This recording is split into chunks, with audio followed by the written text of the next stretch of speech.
Les points noirs et les comédons, les boutons, font partie de ce qu'on appelle l'acné.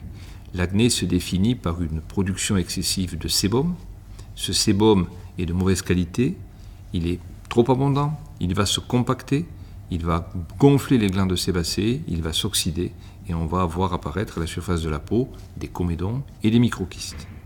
Ensuite, une bactérie bien connue qu'on appelle le Propionibacterium acnes va venir coloniser tout cela et il va y avoir l'apparition de lésions inflammatoires, ce que les adolescents appellent des boutons rouges ou des boutons blancs et que nous appelons, nous, dermatologues, des papules ou des papulopustules.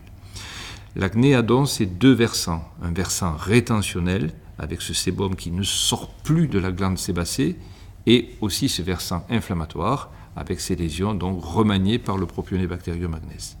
Et le traitement de l'acné, à la fois médicamenteux et dermocosmétique, va devoir intégrer ces deux composantes, rétentionnelle et inflammatoire.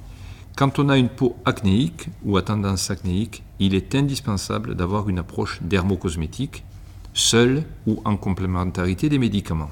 Cette approche dermocosmétique, elle passe toujours par un nettoyant. C'est un nettoyant qui va être adapté à une peau grasse, qui va stabiliser la séborrhée, mais sans trop délipider, sans trop dégraisser. Sinon, on aura ce qu'on appelle une séborrhée réactionnelle, ce qui sera pire que le statut précédent.